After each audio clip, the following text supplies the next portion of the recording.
Monica James walked through the busy airport, her rolling suitcase gliding smoothly behind her. She was dressed in a stylish yet comfortable outfit, looking forward to a peaceful flight. It had been a long week at work, and this vacation was something she had been planning for months. A few days of relaxation away from emails, meetings, and deadlines. That's all she wanted. As she reached the gate, she heard the final boarding call for her flight. Perfect timing. She handed her ticket to the airline staff, who smiled and welcomed her on board.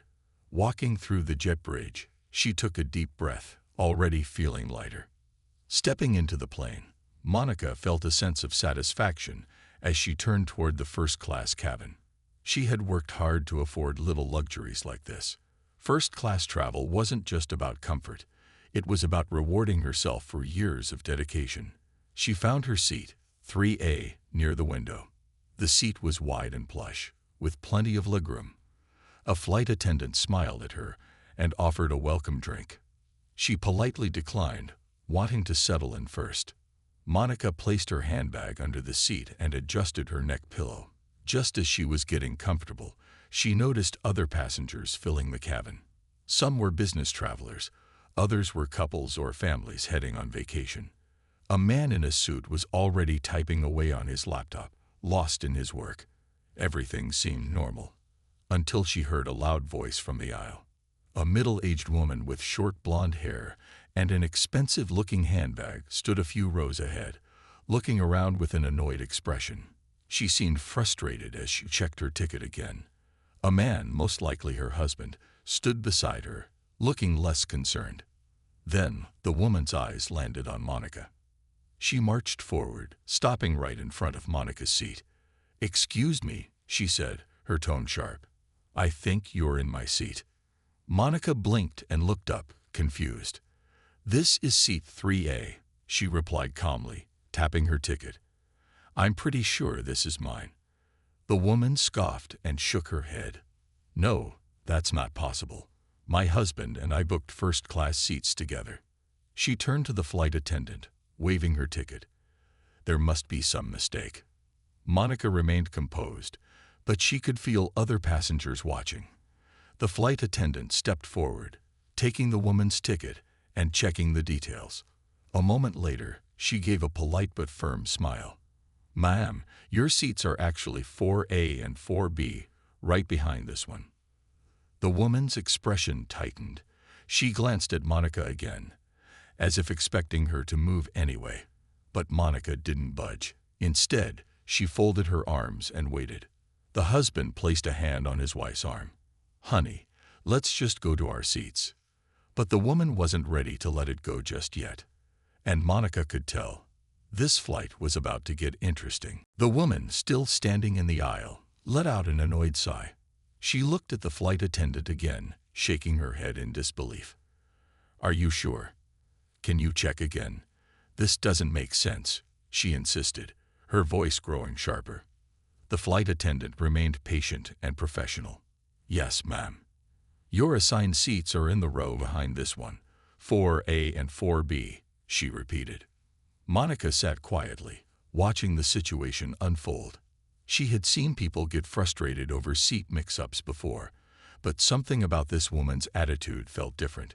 It wasn't just confusion. It was disbelief. The woman looked at Monica like she didn't belong in that seat, as if she couldn't accept what she was seeing. The husband, still holding his carry-on bag, looked uncomfortable. "Karen, let's just sit down." "It's not a big deal," he said, trying to keep his voice low. Karen, however, wasn't ready to let it go. She turned back to Monica, her eyes narrowing. "Are you sure this is your seat?" she asked again, as if Monica hadn't already answered. Monica kept her voice calm. "Yes, I checked my ticket. This is where I'm supposed to be." Karen crossed her arms. "Well, there must have been a mistake. My husband and I always book seats together. We don't sit apart." She glanced at the flight attendant. "Isn't there another seat she can take?" The flight attendant's polite smile didn't fade, but her tone became firmer. "I'm sorry, ma'am, but all first-class seats are assigned. If you and your husband would like to switch seats with another passenger, I can check, but no one is required to move." Karen looked frustrated, as if she expected anyone, to fix this situation for her. She turned back to Monica. "Would you mind switching seats with my husband so we can sit together?" Now Monica understood. Karen wasn't just confused. She simply didn't want to accept that Monica was sitting there. Monica took a deep breath before answering. "I paid for this seat. I prefer to stay here." Karen's mouth tightened. She seemed genuinely shocked that Monica had refused. "Really?" she said, as if the idea of Monica saying no was unheard of. Her husband sighed. "Karen, please. It's fine. Let's just sit down." Passengers around them started shifting in their seats, clearly aware of the tension. A man in a business suit glanced up from his laptop. A young woman across the aisle raised an eyebrow. And another flight attendant was now watching the exchange from the front of the cabin. Karen exhaled sharply, clearly unhappy, but she finally turned around. "Fine," she muttered. She walked to the row behind Monica and sat down with a huff. Monica let out a quiet sigh of relief. Maybe now things would settle down. The flight attendants continued welcoming passengers as more people found their seats. The quiet hum of conversations filled the cabin, and Monica tried to focus on relaxing. She leaned back in her seat, adjusting her neck pillow, hoping the tension from earlier would fade away. But she could still feel it, the weight of Karen's frustration behind her. Monica wasn't the type to get easily rattled, but something about the way Karen had acted made her uneasy. It wasn't just about switching seats. It was the way she had looked at her, the disbelief in her voice, as if Monica sitting in first class was something she couldn't accept. She shook off the thought. It didn't matter. She had every right to be there. A few minutes later, the flight attendants started preparing for takeoff, reminding everyone to fasten their seatbelts. Monica glanced out the window, watching as the airport runway stretched out below. Soon, she would be in the air, leaving all the stress of work behind. Then, a voice from behind interrupted her peace. "I just don't understand how this happened," Karen whispered to her husband. She wasn't whispering quietly enough. Monica closed her eyes, pretending not to hear. But Karen kept going. "We booked these seats months ago. You and I were supposed to sit together. I don't know how they let this happen." Her husband sighed. "It's fine, Karen. We'll be home in a few hours. Just let it go." Karen huffed. "I know, but still, it just doesn't make sense." She lowered her voice slightly, but Monica could still hear her next words. "Some people take advantage of the system, you know." Monica's hands clenched slightly, but she kept her face calm. She had heard things like this before, comments that weren't direct, but were meant to make someone feel out of place. She took a deep breath and exhaled slowly. The flight attendant walked through the aisle, checking seatbelts. She reached Monica's row and smiled. "Everything okay here?" she asked kindly. Monica nodded. "Yes, thank you." The flight attendant moved on, but Karen was still mumbling behind her. Monica glanced at the man sitting across the aisle from her. He gave her a small, knowing smile, as if he had heard everything too. She smiled back, appreciating the silent support. The captain's voice came over the intercom, announcing that the plane was ready for takeoff. Monica turned her attention back to the window, watching as the aircraft slowly rolled onto the runway. A few seconds later, the engines roared to life, and the plane lifted into the sky. Monica let out a breath, hoping that once they were in the air, the tension would disappear. But something told her this flight was far from over. The plane climbed higher into the sky, and the seatbelt sign blinked off with a soft chime. The flight attendants moved through the cabin, preparing for service. Monica took a deep breath and exhaled slowly, trying to push the earlier conversation out of her mind. She had been looking forward to this trip for so long. She wasn't going to let a stranger's attitude ruin it. She reached for her bag and pulled out a book, hoping to lose herself in the pages. But just as she settled in, she heard Karen's voice again from the row behind her. "This flight is ridiculous. Karen muttered, not even bothering to lower her voice this time. I swear, service isn't what it used to be. Her husband sighed. Karen, can we just enjoy the flight? Karen ignored him. First, there's a mix-up with our seats, and now look at this, she complained, holding up a small packet of peanuts. This is what they serve in first class. What happened to real meals? Monica smirked slightly, shaking her head. Some people would always find something to complain about. A flight attendant approached, her warm smile never fading. Would you like a drink, ma'am? She asked Karen. Karen scoffed. Do you have sparkling water? Yes, we do. Karen pursed her lips. With a slice of lemon, please. And make sure it's cold. The flight attendant nodded politely and turned to Monica. And for you, ma'am. Monica smiled. Just a cup of tea, please. The attendant left, and Monica went back to her book, determined to ignore the negativity coming from behind her. But it wasn't long before Karen spoke again. You know, Richard, she said to her husband, I just don't understand how some people get first-class seats. I mean, we work hard for what we have. Monica froze. She wasn't stupid. She knew exactly what Karen was implying. Richard, her husband, shifted uncomfortably. Karen, enough, he said, his voice low. What? Karen said, sounding genuinely confused. I'm just saying. It's surprising sometimes. You know, with upgrades and all that. Monica took a deep breath and closed her book. She turned slightly, looking over her shoulder at Karen. I didn't get upgraded, she said, her voice calm but firm. I bought my ticket. Karen blinked, caught off guard. Oh, she said, clearly not expecting a response. Monica held her gaze for a second longer before turning back around. She wasn't going to argue. She didn't need to. But she also wasn't going to let Karen talk about her like she wasn't there. Richard sighed. See. Now let's drop it.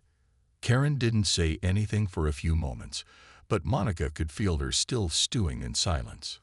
Something told her Karen wasn't finished yet. The plane cruised smoothly through the sky, and the flight attendants moved through the aisle, serving drinks and small meals. Monica sipped her tea, trying to focus on her book, but she could still feel Karen's presence behind her. Even though Karen had gone quiet for a few minutes, Monica knew she wasn't truly done. Sure enough, a few moments later, Karen let out a loud sigh. Richard, I just don't understand why we couldn't get better seats. We fly first class all the time, and now we're sitting apart. It's frustrating. Richard's voice was tired. Karen, we're literally sitting one row apart. It's not the end of the world. Karen didn't seem satisfied. It's not just about that. It's about how things are changing. I remember when flying first class meant something. Now, it's like anyone can just buy a seat. Monica's grip on her teacup tightened slightly. She had heard enough. Before she could say anything, the man across the aisle cleared his throat. He was a well-dressed businessman, probably in his mid-50s. He had been listening the whole time. And now he turned slightly toward Karen's row. You know, he said casually, I've been flying first class for over 20 years, and the only thing that's changed is the food portions. He smiled, but there was something sharp in his tone. Karen stiffened. Well, I suppose that depends on who you ask, she muttered. The man chuckled. I suppose so. Then he glanced at Monica and gave her a quick nod before going back to his tablet. Monica appreciated the silent support, but she was more focused on Richard. She had noticed something about him. While Karen kept talking, Richard barely responded. His shoulders were tense, and his expression was unreadable. He looked uncomfortable. Something about his body language made Monica curious. It wasn't just embarrassment. There was something deeper. The flight attendant returned with Karen's sparkling water. Here you go, Mom. Karen took it without saying thank you, still fuming. She crossed her arms and whispered something to Richard. He nodded stiffly, but didn't reply. Monica couldn't shake the feeling that something was off. Richard didn't look like a man who agreed with his wife. He looked like a man carrying a secret. Monica tried to brush the thought away. It wasn't her problem. But then Richard did something that surprised her. As Karen took a sip of her drink and turned away, Richard glanced at Monica. His expression was unreadable, but then, in the smallest motion, he mouthed two words. "I'm sorry." Monica blinked, caught off guard. She hadn't expected that. She gave a slight nod, acknowledging his silent apology. But now, her curiosity grew even stronger. Monica sat still, processing what had just happened. Richard's silent apology replayed in her mind. It was quick, almost like he didn't want anyone, especially Karen, to see it. But Monica had seen it clearly. Why had he apologized? She glanced at Richard again. He was staring straight ahead, pretending to be focused on nothing in particular. His hands were folded on his lap, his shoulders tense. Karen, on the other hand, was busy adjusting her seat, completely unaware of what had just passed between them. Monica didn't respond to Richard's apology out loud, but something about it made her feel uneasy. Did he feel bad about his wife's behavior, or was there something more to it? Just as she was about to shake off the thought, Karen spoke up again. "Richard, when we land, let's go straight to the hotel. I don't want to waste time." Richard nodded. "Sure." Karen sighed. "I just want to enjoy our trip without all these little annoyances. You know how much I hate dealing with unnecessary stress." Monica almost laughed at the irony. Karen was the only person causing stress on this flight. The flight attendant returned, collecting empty cups and trays. As she passed by Monica's seat, Richard suddenly shifted in his seat, leaning forward slightly. Monica saw him reach into his pocket and pull out a small folded piece of paper. Then, in a smooth motion, he dropped it onto the edge of Monica's seat tray. Her heart skipped a beat. Was this a mistake, or had he meant to give it to her? She hesitated for a moment, then carefully unfolded the note under the cover of her book. It was a small piece of paper, torn from something, but the message inside made her eyes widen. "Please don't react. I need to tell you something. After we land." Monica's heart pounded. What was going on? She glanced at Richard again. He wasn't looking at her, but she could see the tension in his face. Whatever this was, it was serious. Karen, still unaware, continued talking about their trip plans. "I hope the hotel upgraded our suite. We deserve it after all the flying we do." Monica folded the note and slipped it into her book, pretending nothing had happened. She had no idea what Richard wanted to tell her, but one thing was certain. This flight was no longer just an uncomfortable experience. It had turned into a mystery, and Monica needed to find out the truth. Monica's mind raced as she held the small folded note inside her book. What could Richard possibly want to tell her? And why was he being so secretive about it? She stole a quick glance at him, but he remained stiff in his seat, eyes fixed straight ahead. Karen, completely unaware, continued talking about the hotel, their trip, and how people these days didn't respect proper travel etiquette. Monica forced herself to act normal. She didn't want Karen to notice anything unusual. If Richard was going through the trouble of passing her a secret note, there had to be a serious reason behind it. The flight continued smoothly, with passengers either sleeping, reading, or watching movies. But Monica couldn't focus on anything except the note. What could Richard possibly have to say to her? A complete stranger. The captain's voice came over the intercom. "Ladies and gentlemen, we are beginning our descent. Please fasten your seatbelts as we prepare for landing." Monica's heart started beating faster. Soon, they would land. Soon, she would find out what this was all about. As the plane lowered, Karen reached into her designer handbag and pulled out a small mirror, checking her makeup. "I hope our luggage comes out first," she muttered. "I don't want to wait forever at baggage claim." Richard simply nodded, still quiet. The plane landed smoothly, and as they taxied toward the gate, Monica felt her nerves rise. She didn't know what to expect, but she was sure of one thing. Richard was hiding something big. Passengers started unbuckling their seatbelts as the plane came to a full stop. Monica gathered her things slowly, waiting for Richard to make a move. Karen stood up and reached for her bag in the overhead bin, sighing as if even that was a burden. Then, as people started moving toward the exit, Richard finally turned his head slightly toward Monica and whispered under his breath, "Meet me near baggage claim, please." Monica gave the smallest nod, her curiosity now mixed with a strange sense of urgency.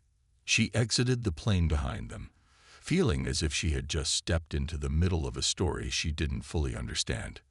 Whatever Richard was about to reveal, she knew it was something she wasn't expecting. Monica stepped off the plane, her heart still racing. The airport was busy, filled with travelers rushing to their next destination. She kept her eyes on Richard and Karen as they walked ahead of her, making their way toward baggage claim. Richard's posture was tense, while Karen continued talking, completely unaware of what was happening. Monica took a deep breath. She wasn't sure what she was about to hear, but she knew she had to find out. As they reached the baggage area, Karen pulled out her phone and started scrolling. "I'll check on our driver," she said. "I don't want to stand here all day." Richard saw his chance. He turned toward Monica, his face serious. "Follow me," he whispered. Then, without another word, he walked toward a quieter corner of the baggage claim area. Monica hesitated for just a second, then followed. Once they were out of Karen's sight, Richard exhaled deeply, as if he had been holding something in for a long time. "I don't have much time," he said, "but I needed to tell you something." Monica crossed her arms. "Okay, I'm listening." Richard looked down for a moment, then back up at her. "I want to apologize for my wife's behavior," he said. "It's not the first time, and it won't be the last. She thinks the world should work a certain way, and when it doesn't, she gets like this." Monica wasn't surprised, but she stayed quiet, letting him continue. Richard sighed. "The truth is, I didn't book our seats together on purpose." Monica raised an eyebrow. "What?" He nodded. "Karen thinks it was a mistake, but I made sure we weren't sitting side by side." He ran a hand through his hair. "I just needed some space, even if it was only for a few hours." Monica was taken aback. She had expected an apology, maybe an explanation for Karen's rude behavior. But this. Richard gave a small, sad smile. "You probably figured it out already, but I'll say it anyway. I'm not happy. I haven't been for a long time." He glanced over his shoulder, making sure Karen wasn't watching. "I don't know why I'm telling you this. Maybe because you were caught in the middle of it." Monica studied him for a moment. She could see it now, the exhaustion in his eyes, the quiet frustration in his voice. This wasn't just about a seat on a plane. It was about years of something deeper. "I'm sorry," she said simply. Richard nodded, appreciating her understanding. "I just wanted you to know. And thank you for not making a scene. Most people would have." Monica gave a small smile. "I figured it wasn't worth it." Just then, Karen's voice rang out. "Richard, our bags are here." He straightened up, slipping back into the role of the quiet, patient husband. "I have to go," he said. Then, with one last glance at Monica, he turned and walked back to his wife. Monica watched as they left, Karen talking nonstop while Richard simply nodded along. She shook her head and picked up her own bag. She had boarded the flight expecting a quiet trip, but she had walked away with a story she wouldn't forget. Some people had lives that looked perfect from the outside, but sometimes the truth was much more complicated.